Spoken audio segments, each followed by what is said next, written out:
Di tengah malam yang sunyi dan berkabut, sebuah truk kontainer besar melintasi jalanan sempit yang membelah hutan perbatasan antara dua provinsi di wilayah Sumatera. Truk itu dikendarai oleh seorang perempuan muda bernama Rani, sosok yang tak hanya dikenal cantik, tetapi juga tangguh.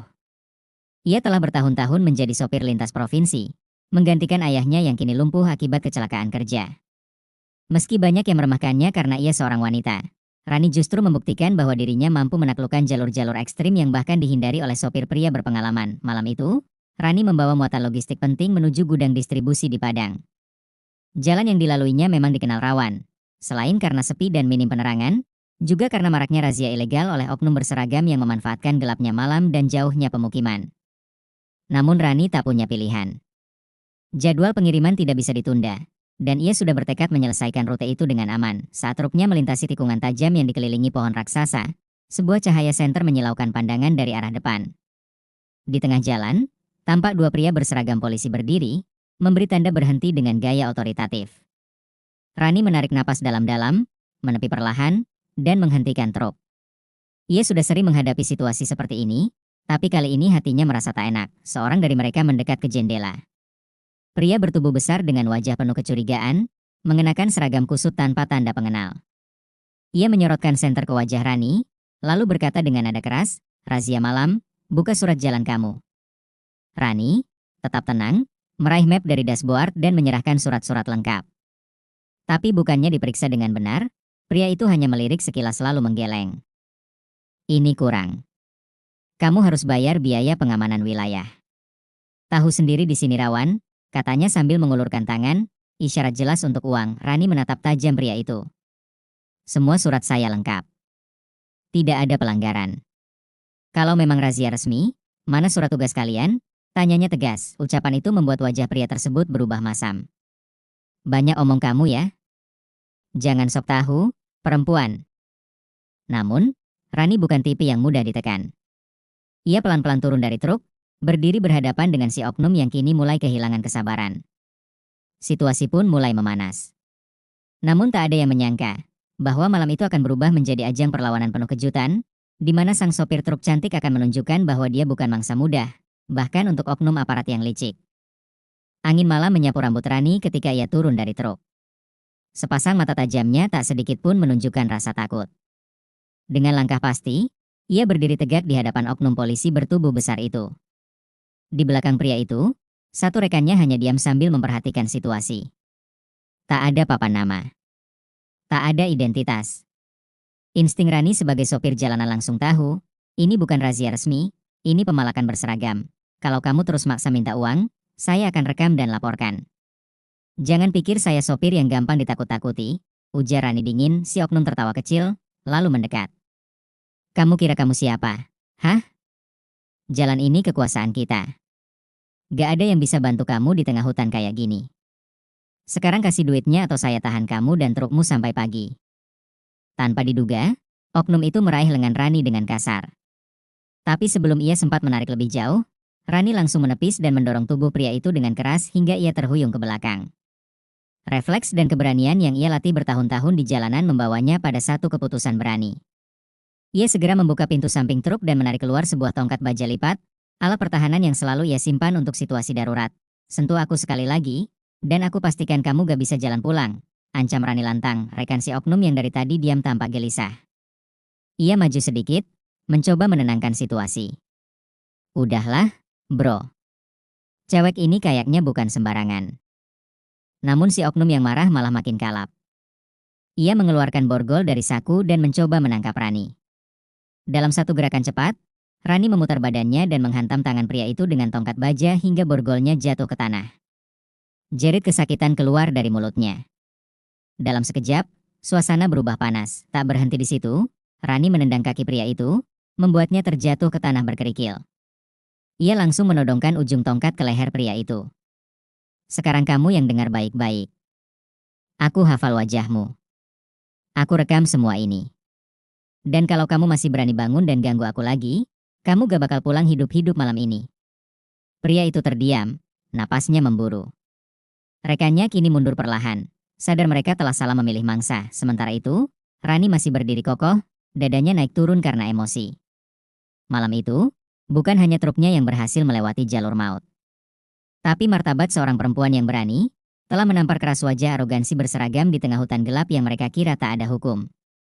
Setelah berhasil membuat si oknum terkapar di tanah, Rani tetap waspada. Ia menatap sekeliling, memastikan tak ada jebakan lain di sepanjang jalan hutan itu. Tapi ada satu hal yang belum membuatnya tenang. Siapa sebenarnya dua pria ini? Benarkah mereka polisi? Atau hanya penjahat berkedok seragam? Dengan cepat, Rani mengeluarkan ponsel dari saku jaketnya dan mulai merekam. Ia mendekati pria yang masih terbaring, meringis kesakitan sambil memegangi pergelangan tangannya yang lebam. Kamu tadi maksa minta uang, ngaku-ngaku polisi. Mana identitasmu? Tunjukkan sekarang. Bentar Rani dengan enggan, si pria menyodorkan dompet kulit dari balik saku celana. Rani memeriksa isinya. Tidak ada kartu anggota, hanya KTP biasa dan beberapa lembar uang lusuh. Rani mendengus pelan, jadi kamu bukan polisi? Cuma maling jalanan yang pakai seragam buat nakut-nakutin orang? Rekan pria itu, yang sejak tadi mundur, akhirnya angkat bicara. Kita dulu anggota. Tapi sekarang udah dipecat. Cuma cari tambahan dari sopir-sopir yang lewat. Kami butuh uang, pengakuan itu membuat dada Rani sesak. Amarahnya bukan hanya karena dipalak, tapi karena orang-orang seperti inilah yang mencoreng nama aparat dan membuat jalanan semakin berbahaya. Ia mengarahkan kameranya ke wajah mereka berdua.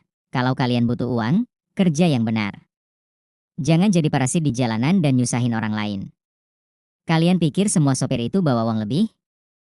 Banyak dari kami yang kerja demi sesuap nasi. Kedua pria itu hanya tertunduk. Rani tahu bahwa mempermalukan mereka dengan video mungkin akan jadi pelajaran.